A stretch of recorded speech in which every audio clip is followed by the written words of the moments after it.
हार दे मेरा, हार दे वापस। कौन से हार की बात कर रही है मेम साहब? मैंने कोई हार नहीं लिया।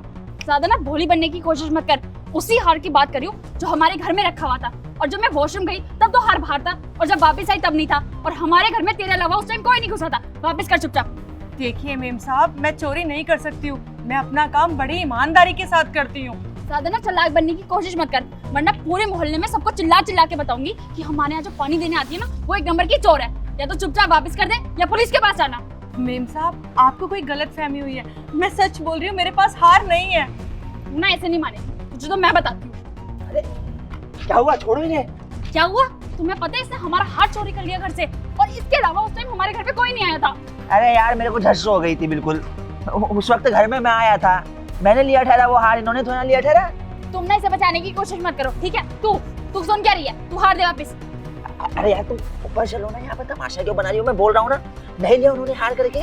तुम चलो बस मेरे साथ तुम यार। चुप हो, तुझे तो मैं छोड़ूंगी नहीं। सही अरे बता। आओ तो सही तू ना यार, पुलिस के तुम भी पास लड़ रही हो वहाँ पे। आ जाओ।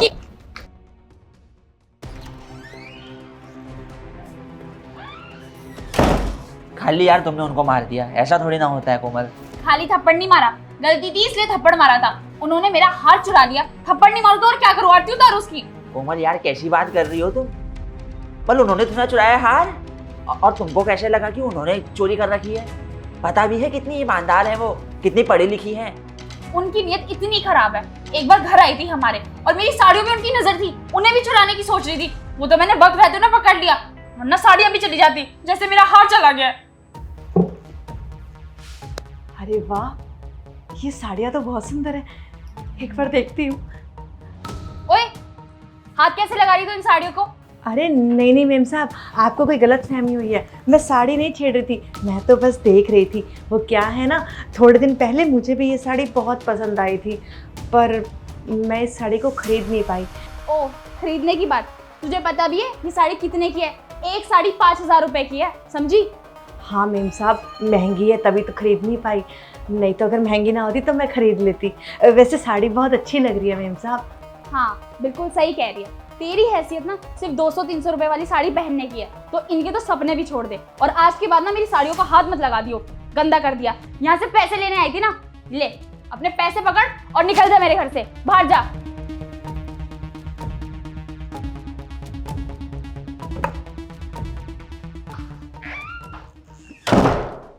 एक बार उनसे पूछ तो लेना ठहरा कि उन्हें चोरी करी है कि नहीं करी। ये रहा तुम्हारा हार, बिना पूरी बात जाने उनको मार दिया, बताओ।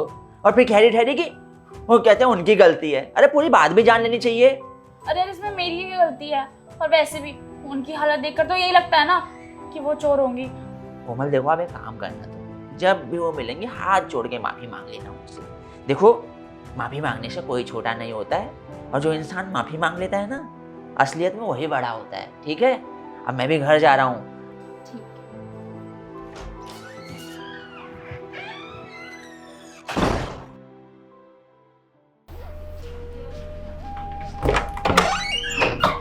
मेम साहब वो पैसे। हाँ आंटी, मैं अभी पैसे लेकर आती हूँ, बट उससे पहले मैं आपसे कुछ कहना चाहती हूँ। उस दिन के लिए देखिए मुझे माफ़ करिएगा, मैंने आप पे चोरी का इल्ज़ाम लगा दिया। मुझे नहीं पता था कि शेखर ने कैन उठा के कहीं और रख दिया। अगर मुझे पता होता ना तो मैं कभी भी ऐसा नहीं करती। कोई बात नहीं मेम साहब, हम गरीब लोग हैं, और अमीर लोग तो डेली ही कुछ ना कुछ बोलते रहते हैं, और मुझे उनकी बातों का बुरा भी नहीं लगता है, क्योंकि हम छोटे लोग बने इसलिए कि अमीर लोगों की बातें सुनते रहें। कोई बात नहीं मेम साहब, जो हुआ आप भूल जाइए। एक और बात पूछनी थी आपसे। वो मैंने सुना, शेखर ने बताया कि आप बहुत ज़्यादा पढ़े लिखे हो, बहुत इंटेलिजेंट हो। आपने कौन सा कोर्स कर रखा है? मैंने CA क्रैक किया है। सच में? आपने CA क्रैक कर रखा है? अरे तो फिर आप ये काम क्यों कर रहे हो? वो दरअसल मेरे पति नहीं चाहते थे कि मैं नौकरी करूं। उन्होंने गुस्से में आके पूरे घर में आग लगा दी, जिससे मेरी सारी डिग्रियां ना चल गई हैं, और वो मुझे मारते पीटते भी बहुत ज़्यादा थे। जब तक वो जिंदा थे मुझे नौकरी की ज़रूरत नहीं पड़ी, पर अब वो इस दुनिया में नहीं है, तो इसीलिए मुझे नौकरी तो करनी थी ना। बेटा, ना मेरे पास कोई डिग्री है और ना ही कोई एक्सपीरियंस है, मुझे जॉब पर रखेगा कौन? इसीलिए मैंने सोचा कि यही काम कर लेती हूँ। अब 2 वक्त की रोटी तो कमानी है ना, तो इसी तरीके से कमा लेती हूँ। कोई बात नहीं आंटी, आप में काबिलियत तो है ना, आप उस चीज़ की टेंशन मत लीजिए। आप समझदार है, और आपकी जॉब ना मैं लगवाऊंगी। पर मेम साहब, आप मुझे नौकरी दिलवाओगे कैसे? क्योंकि मैंने आपको बताया ना, मेरे पास ना ही सर्टिफिकेट्स हैं और ना ही एक्सपीरियंस। आप उस चीज़ की टेंशन मत लीजिए, बस जैसा जैसा मैं कह रही हूँ आप वैसा वैसा करना, ठीक है? आप कल आना, मैं आपसे कल बात करती हूँ। अब मेम साहब पैसे अच्छा हाँ, पैसे लाती हूँ। सर, आपसे कुछ बात करनी थी। हाँ जी कोमल, बताइए। सर, आपने मुझसे कहा था ना कि हमारी कंपनी को एक अकाउंटेंट की नीड है। तो सर, मेरे पास एक लेडी है, वो बहुत ज़्यादा टैलेंटेड है और बहुत ही इंटेलिजेंट है, और मुझे लगता है कि वो प्रॉपर्ली फिट करेंगी, तो हम उन्हें जॉब दे सकते हैं। ऐसा हो सकता है? क्या बात है, तुम्हारी नॉन में है? इससे अच्छी बात क्या हो सकती है? उन्हें बुलाओ। Thank you so much sir, आप वेट करिए, मैं अभी उन्हें बुलाती हूँ। आंटी, सर यही है वो। ये एक्चुअली आंटी हमारे घर में मेड है, हमारे घर में छोटा मोटा काम करती है, कभी पानी पहुंचाने का, कभी साफ सफाई का। बट ये बहुत ज़्यादा पढ़ी लिखी है, वो तो इनके हालात ऐसे हैं जिसकी वजह से इन्हें ये काम करना पड़ रहा है, वरना ये बहुत ही ज़्यादा पढ़ी लिखी है, बहुत इंटेलिजेंट है और हमारी कंपनी के लिए बेस्ट फिट है। तुम्हारा दिमाग खराब है क्या कोमल? उनके पास बिल्कुल एक्सपीरियंस नहीं है, और तुम क्या चाहती हो कि मैं इन्हें अपनी कंपनी के सारे अकाउंट दे दूं? अगर ऐसे ही रहा ना तो मैं तो बर्बाद हो जाऊंगा। इनका और तुम्हारा कुछ नहीं जाएगा, नुकसान मेरा होगा, समझे? सर, इन्होंने सीए क्लियर कर रखा है और ये बहुत ही ज़्यादा टैलेंटेड है, जैसे कि मैं आपको बता रही हूँ। वो तो इनके पति की वजह से इन्हें घर में रहना पड़ता है, ये जॉब नहीं कर सकती, वरना ये बहुत समझदार है और मैंने खुद इनका इंटरव्यू ले रखा है सर।